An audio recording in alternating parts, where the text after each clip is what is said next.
താങ്കളുടെ കമ്പനിയിൽ എൻ്റെ മോന് ജോലി കൊടുക്കാൻ കാണിച്ച മനസ്സിന് നന്ദി. എന്തായാലും അവന് തൽക്കാലം ഈ ജോലി വേണ്ട.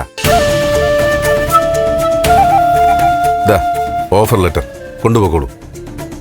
അല്ല, കമ്പനിക്ക് ഡെപ്പോസിറ്റ് ഒന്നും ആവശ്യമില്ല. അതൊക്കെ അറിയാം. നന്ദന് തൽക്കാലം ഈ ജോലി വേണ്ട. കാരണം എന്താണ് സാർ? വേണ്ട, അത് തന്നെ കാര്യം.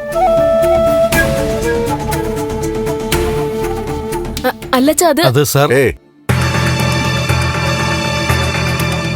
അല്ല സാർ, നന്ദനോട് ഞാനും സംസാരിക്കാം. കൃഷ്ണ സാറ് നേരിട്ട് ഏൽപ്പിച്ച കേസാ. സംസാരിച്ചോളൂ. പക്ഷേ അവന് ഈ ഓഫർ സ്വീകരിക്കുമെന്ന് തോന്നുന്നില്ല.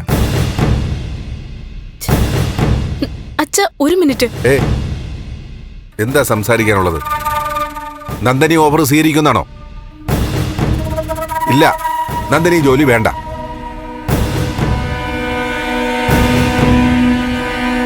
നന്ദനി ജോലിക്ക് അപേക്ഷിച്ചത് അവനും ഞങ്ങൾക്കും കഷ്ടപ്പാട് നിറഞ്ഞൊരു കാലത്തായിരിക്കുമെന്ന് ഞാൻ ഊഹിക്കുന്നു. അന്നായിരിക്കും അവന് ഈ ജോലിക്ക് ഏറെ ആവശ്യം. ആ ഘട്ടം കഴിഞ്ഞു. ദേവിക MLA ആയതുകൊണ്ടാണ് ഈ ജോലി ഓഫറായിട്ട് വന്നതെന്ന് സാർ സംശയിക്കുന്നുണ്ടോ? അതല്ലേ സത്യം. സിദ്ധാർത്ഥൻ സാറേ,